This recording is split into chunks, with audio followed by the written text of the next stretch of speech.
kill the source. I have everything else that comes from it. I kill the source.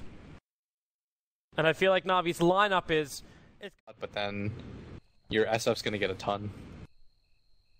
The SF already claimed their stack, as I said before, and if he dies right now in mid, that's a lot of money and experience coming into Navi. Look, as they throw the lance, don't you ulti that. He's gonna raise it, however. One attack would have been enough to get rid of that Brewmaster illusion. I think Navi might actually fight this. The Roshan is taking a really long time to go down. I don't see why not. The Brewmaster ultimate, yeah. Oh, wait, well, that's early.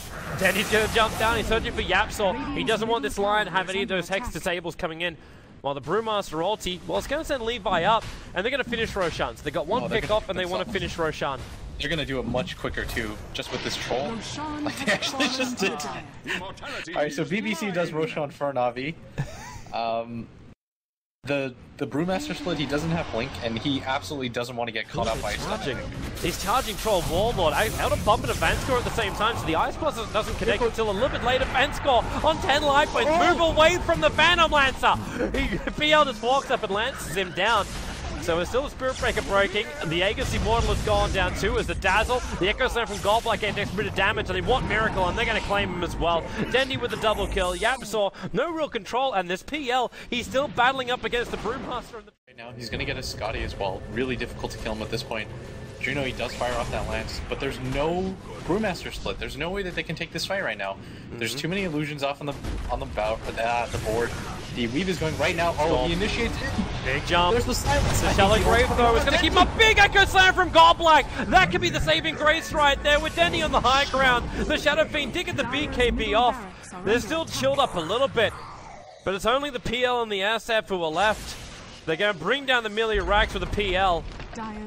And then move over towards the range rack. So Navi, at least they got one good fight going their way, but they still end up losing their racks. Yeah, and right now the combined power of the SF and the PL is just way too strong. They didn't even bother trying to do damage to They wouldn't chase. That's that Brewmaster coming in. Doppelganger again, but Dendi, long jump down, starts with the Orchid. Shadow Fiend, you don't want to be here. In fact, Dendi, how much mana have you got? Not enough for a second jump. But they catch out the PL at least. Yeah, and that's actually a lot of this momentary reprieve and fighting. Trouble. Miracle's in here. The Bloodstone just got done. But they need vision on Miracle. They got him! They're dragging him back in. The Brewmaster's going to go on top of the split, but who's going to kill off Roshan? He's just so low, and now he does. Well, not dead yet. In fact, Roshan's clapping everybody down. Troll Warlord with a double kill. They move over to the Lion. It's a disaster for BBC. They thought they could go in, snipe out Roshan. At least a blink away for the Lions there, as, well, Ivan blinks the from Dendi, but he's got enough to ball lightning away. The Brewmaster is the one who's getting charged. So he has to get back, I'd say to his tier 3 tower, but it doesn't exist. So he's going to get hit. There's 10 more seconds until they got split, and in comes Trav. He's just trying to build as much space as possible. The Brewmaster's already gone down, but they got the Spirit Breaker in return, and Goblak, well, he's got no way to get out. So 2-on-1, and you don't have your... Well, he used his Echo Slam. Some head-on. And it was a Maelstrom.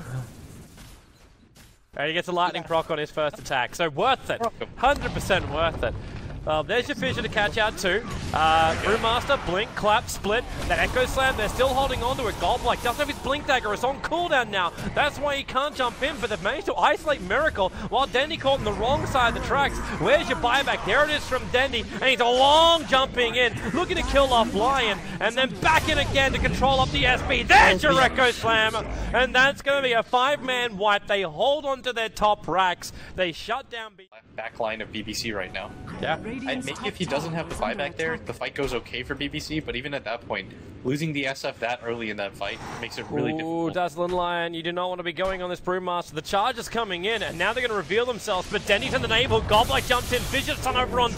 Levi's going to drop, Yapsor as well, and what looked to just be a simple initiation over on the Brewmaster. They didn't do this even with Finger of Death, so they weren't going to find themselves a kill.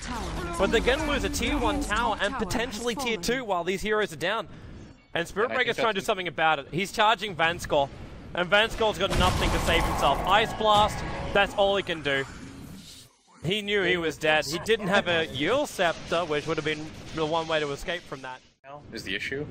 And Navi have enough survivability at this point on their team. They've got, is it 3 BKBs now on all of their cores?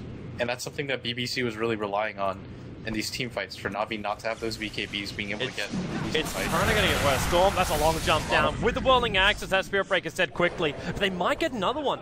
Range Whirling Axe is not available, and then the blink away by Lion. He in fact goes up to make sure he's going to get out, but Goblak jumps in. Quick Hex means he can't get that Totem Stomp after. And the Shadow Fiend turning, the charge coming to the Troll Warlord, they have to let him die. No choice. It's not worth Dendi's life. And he actually ended up sending the BKB back to base. Why? There's an open up Rax at top, and it's taking you so long to push this at bottom. They were already on bottom, and I think they really feel under any kind of pressure to fight already. Like, you can have the initiation in, Brewmaster, blink, clap, split, and he gets thrown through on the Lion, sending up, well, only one of the fake little PLs was Dendi was actually hexed up, sorry, Yule Scepter on him. He BKBs, but he's already dead. Down. The buyback is available, so he'll come back for the engagement. The Echo Sen was also in there, but the Spirit Breaker's the only one to drop for BBC. But how's the SF? He's being bashed up by the Troll Warlord. They breach through his Aegis Immortal, while the Dazzle will also go down. Who else is left? It's the PL who's deep inside the base, killing off Goblak. And the SF just run away, but the PL, they need him dead, and they've got him dead. That Drunken Haze just saved Trapka's life. Dendi buys back. And either swipe the bottle or kill the Ring of Aquila. That's almost 2,000 gold worth of items just sitting in there. You're right. It doesn't seem like they're jumping in. Smoke, Dendi, first one to go in, but he doesn't have a BKB, but Big Fisher with the clap into the split. Yapsaw so low on life, the Shallow Grave kicks up with the Spirit Breaker, gets beaten apart by the Troll Warlord. It still has enough time for the Lion to get one last finger out on top of the ancient Apparition, but the Cheese keeping PL alive. He went down to maybe 10% of his life points, but the Shadow Fiend is in more trouble. Another Fisher to go in the follow-up stomp. Goblak, he is pulling big amounts of weight for Na'Vi. They'll kill off the Phantom Lancer, and Na'Vi take the fight against BBC, and will make a beeline. Just doesn't do enough damage anymore to dissuade them, and Dendi is creating such havoc for the supports on BBC. I don't know if BBC can do this anymore. Padrino, I think, was out for too long. For a second, it looked like they were still okay, but they got a little bit too overeager and had sloppy engagement after sloppy engagement, and now they're actually going to be even up on Rexes now. Yeah. The Na'Vi can't go any further than this. Because if they do, they throw spotted the Remnant outside the pit. So now they are 100% aware of what's going on. The Weave gives them the vision into the pit. Troll Warlord, he's not given up. They have to go in right now. Dendi has the items on available. In comes the Spirit Breaker. BKB charging. Brewmaster jump in, but he actually gets the clamp as well as the split off. And the Spirit Breaker so low on life. Roshan, he's actually killed by, by the Dire side. And Storm Spirit is the Aegis Immortal. The Cheese is on the ground. And I'm pretty sure that SF's trying to pick it up, but he cannot get the grab on it. So SF will drop. At the same time, Goblak is getting into a solo battle with the Lion, but his own Yule Scepter will protect him, allowing him to blink away to safety. And that could be the game-winning fight right there. The Aegis Immortal is still on the hands of the Storm Spirit. I think they actually ended up denying the Cheese halfway through that fight too. It doesn't even matter at this point. It doesn't. Look at how much farm everyone just got off of that. There's 6.5k gold on Trapka, the amount of net worth swing. The SF finally gets toppled, but the SF doesn't even do anything in these fights anymore. Just at some point, the Yule's build really does start to fall off, because I mean your BKB's gonna be able to actually call it. They called already. There's no way. There's no buyback on the SF. Yep. And with the Assault Cuirass that was also arriving in for the Spirit Breaker, it was going to get pretty rough after that point. But that's going to give us our GG. So congratulations to Na'Vi. They will advance themselves forward into the next round. There is more action as well coming up tomorrow night. As far as the games, we have NIP going up against Vega. VP did obviously disband, hence...